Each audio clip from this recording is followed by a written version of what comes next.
జొన్నలగడ్డ అయితే ఎక్సలెంట్. అంటే ఇందులో ఒక రాక్ కంటెంట్ మీద, ఒక ఆర్మీ కంటెంట్ మీద, పోలీస్ కంటెంట్ మీద సినిమా తీశాడు. కానీ ఆయన అయితే ఏం తగ్గలేదు. అంటే ఆయన చేసే రొమాన్స్ కింద ఉంది. కానీ తర్వాత సినిమాని ఆయన ఎలా ముందుకు లాక్కెళ్ళాడు అనేది మనం చూడొచ్చు. అది ప్రకాష్ రాజ్ గారు ఒక 25 years బ్యాక్ వెళ్ళిపోయారేమో అనిపిస్తుంది ఇందులో చూస్తే. అంటే అంత బాగా చేశారు. ప్రకాష్ గారు పెద్దలు అయిపోయారు. ఈ మధ్య చాలా సినిమాలు కూడా లేట్ అయినా కదా, ఇందులో ఉన్నాడు.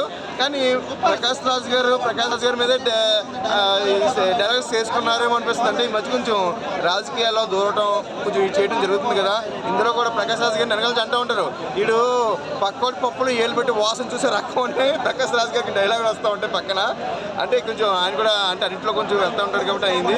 అలాగే బొమ్మరి భాస్కర్ గారు అయితే ఒక చాలా అంటే నైస్ అప్పుడు బొమ్మరిలో భాస్కర్ కాదు, ఇప్పుడు నేను జాక్ భాస్కర్ అంటాను ఖచ్చితంగా. సార్ మీరు జాక్ భాస్కర్ పెట్టుకున్న పేరు, బొమ్మరిలో అయితే ఛానల్ అయిపోయింది కాబట్టి చాలా బాగుంది. ఒక సిద్ధు జొన్నలగడ్డని ఒక లవ్లీ ఒక రొమాన్స్ బాయ్ నుంచి ఒక ఈ కంటెంట్ తీసుకొచ్చారంటే చాలా గ్రేట్ సార్. ఈ మధ్యకాలం మీకు అంటే సినిమా కొంచెం యావరేజ్ అయింది, కానీ cinema block buster hit sir, super.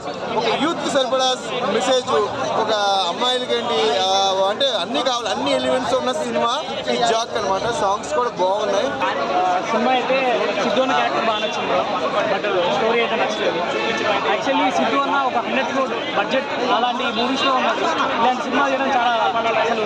అసలు ఎక్కడ కూడా సినిమాలో కరెక్ట్గా మనం ఏజెంట్ అంటారు, తర్వాత ఒక కేస్ అంటారు, అవన్నీ ఒకటే ఉంటుంది స్టోరీ.